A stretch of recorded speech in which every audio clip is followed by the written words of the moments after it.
Words of our Lord Sri Aurobindo. Our Lord Sri Aurobindo says there is no method in this integral yoga except to concentrate, preferably in the heart, and call the presence and the power of the Divine Mother to take up the being and by the workings of her force transform the consciousness. With always our love and blessings, says our Lord Sri Aurobindo.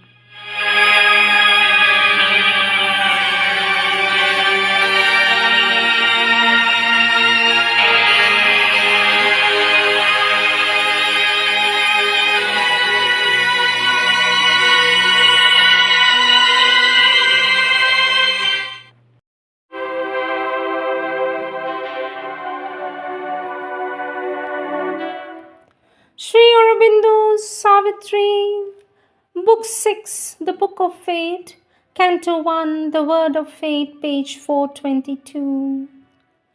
Behold this image, cast by light and love, a stanza of the ardor of the gods, perfectly rhymed, a pillared ripple of gold.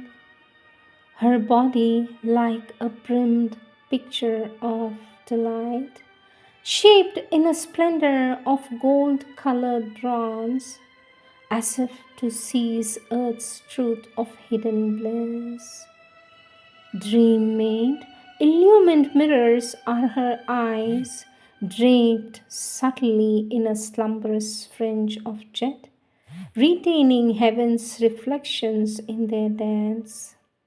Even as her body, such is she within.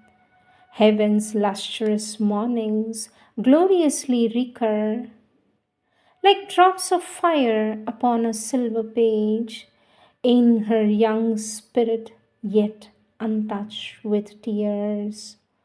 All beautiful things eternal seem and new, to virgin wonder in her crystal soul.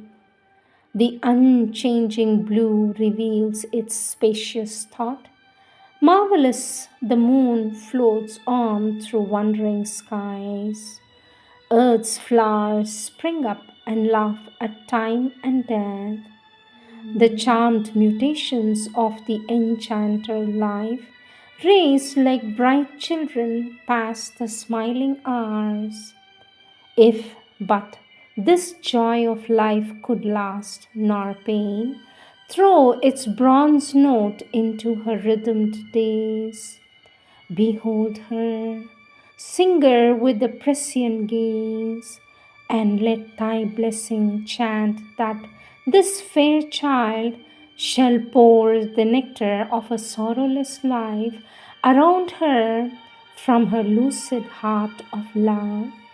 Heal with her bliss the tired breast of earth, and cast like a happy snare felicity. As grows the great and golden bounteous tree, flowering by Alkananda's murmuring waves, where with enormous speed the waters run, lisping and babbling to the splendor of morn, and cling with lyric laughter round the knees of heaven's daughters, dripping magic rain, pearl bright from moon gold limbs and cloudy hair. So are her dawns like jeweled leaves of light, so casts she her felicity on men.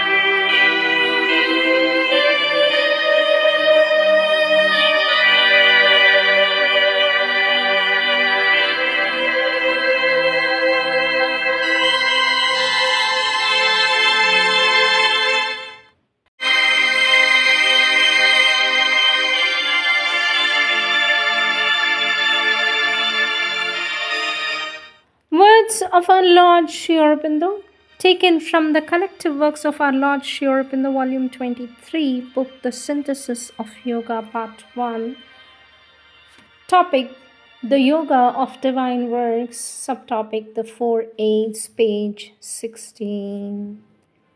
Our Lord Sri Aurobindo says, there is a period more or less prolonged, of internal effort and struggle, in which the individual will has to reject the darkness and distortions of the lower nature and to put itself resolutely or vehemently on the side of the divine light. The mental energies, the heart's emotions, the vital desires, the very physical being had to be compelled into the right attitude or trained to admit and answer to the right influences. It is only then, when this has been truly done, that the surrender of the lower to the higher can be effected because the sacrifice has become acceptable. Allah Sri Aurobindo says the personal will of the sadhaka has first to seize on the egoistic energies and turn them towards the light and the right. Once turned, he has still to train them to recognize that always to accept, always to follow that. Progressing, he learns, still using the personal will, personal effort, personal energies to employ them as representatives of the higher power in conscious obedience to the higher influence. Progressing yet farther, his will, effort, energy become no longer personal and separate, but activities of that higher power and influence at work in the individual. But there is still a sort of gulf or distance which necessitates an obscure process of transit, not always accurate, sometimes even very distorting, between the divine origin and the emerging human current. At the end of the process, says our Lord, with the progressive disappearance of egoism and impurity and ignorance, this last separation is removed. All in the individual becomes the divine working. Lord Sri Aurobindo says, as the supreme Shastra of the integral yoga is the eternal Veda secret in the heart of every man, so its supreme guide and teacher is the inner guide, the world teacher, Jagat Guru, secret within us. It is He who destroys our darkness by the resplendent light of His knowledge. That light becomes within us the increasing glory of His own self revelation. He discloses progressively in us His own nature of freedom, bliss, love, power, immortal being. He sets above us His divine example as our ideal and transforms the lower existence into a reflection of that which it contemplates. By the inpouring of His own influence and presence into us, He enables the individual being to attain, to identify with the universal and transcendent, says our Lord Sri Aurobindo. Our Lord continues to say on page 62 and says,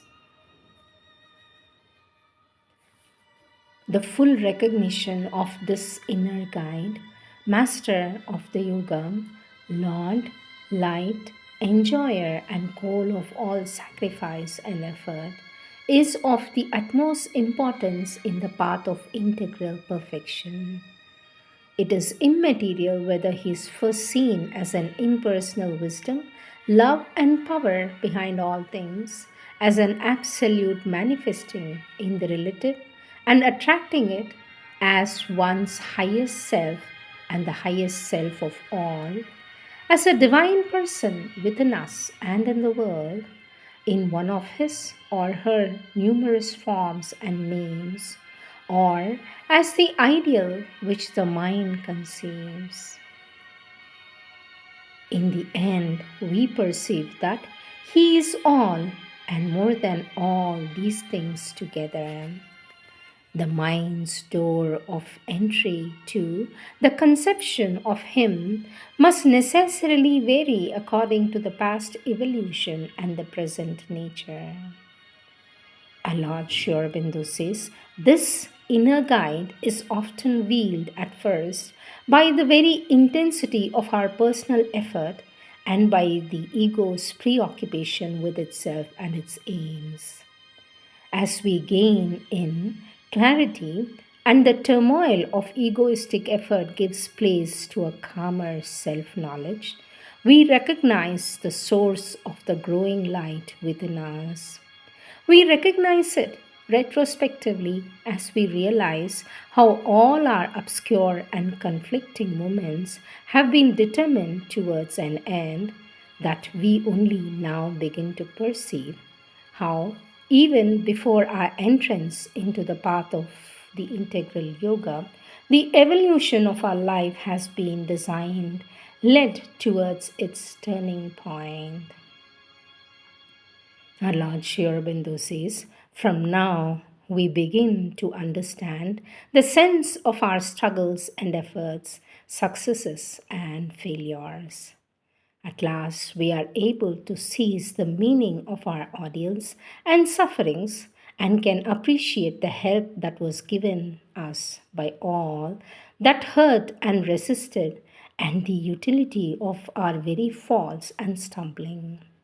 We recognize this divine leading afterwards, not retrospectively, but immediately in the molding of our thoughts by a transcendent seer of our will and actions, by an all embracing power of our emotional life, by an all attracting and all assimilating bliss and love. We recognize it too in a more personal relation that from the first touch or the last seizes us. We feel the eternal presence of a supreme master, friend, lover, teacher.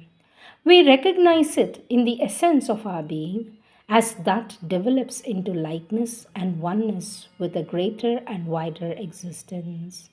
For we perceive that this miraculous development is not the result of our own efforts. An eternal perfection is molding us into His own image. Our Lord Aurobindo says, one who is the Lord or Ishvara of the yogic philosophies, the absolute of the thinker, the unknowable of the agnostic, the universal force of the materialist, the supreme soul and the supreme Shakti, the one who is differently named and imaged by the religions, is the master of our yoga.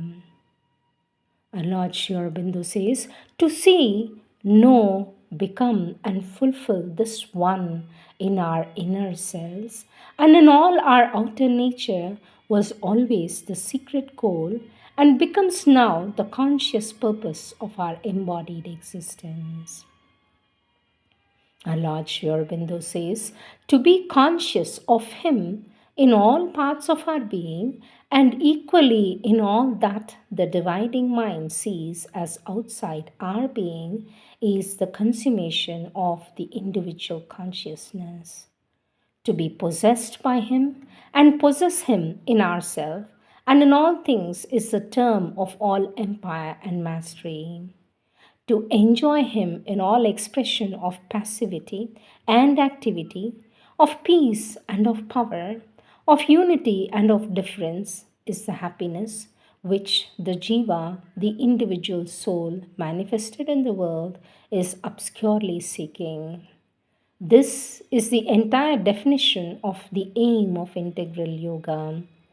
It is the rendering in the personal experience of the truth which universal nature has hidden in herself and which she travails to discover.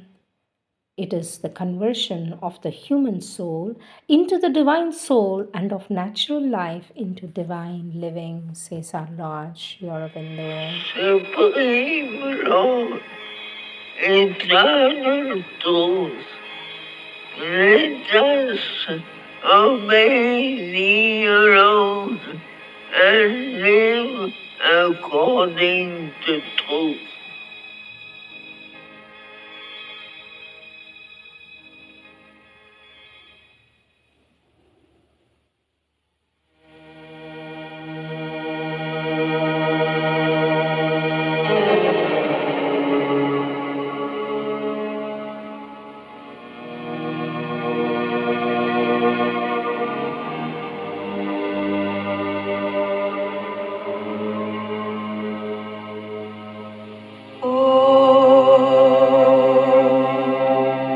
यतो वा इमानि भूतानि जायन्ते येन जातानि जीवन्ति यत् प्रयन्त्यभिसमविशन्ति तद्विजिज्ञासस्व तद्ब्रह्मा तद्ब्रह्मेति ॐ सत्यम्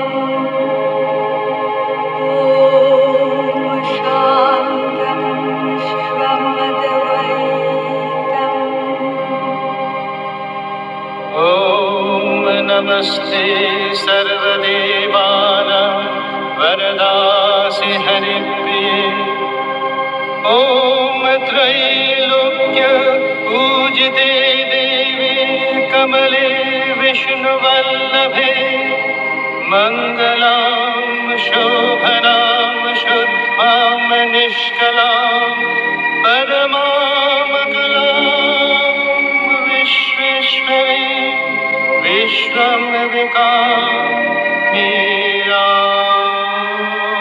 प्रणमाम्यहम्। ॐ सदा पातकसंहन्त्री सद्यो दुःखविनाशिनी सुखदा मोक्षदा मीरा मीरैव परमागतिः मीरैव परमागतिः सुप्रसन्नां सुवदनां करुणार्द्रनिजान्तरां सुधाप्लाविनीं भूमिष्ठां गन्धानुलेपनां ध्यायेन मकरनिष्ठस्थां श्वेतालङ्कारभूषितां त्रैलोक्यप्रणतां मीरां देवादिभिरभीष्टतां वन्दे वन्दे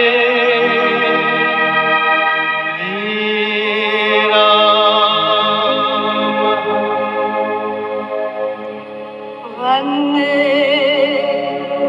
वन्दे वन्दे मीरामहम्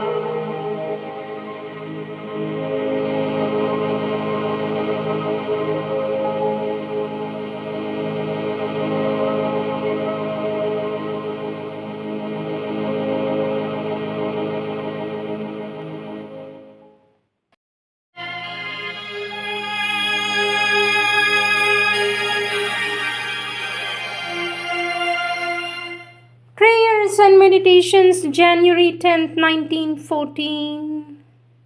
My aspiration rises towards thee, ever the same in its almost childlike form, so ordinary in its simplicity, but my call is ever more ardent, and behind the faltering words there is all the fervor of my concentrated will.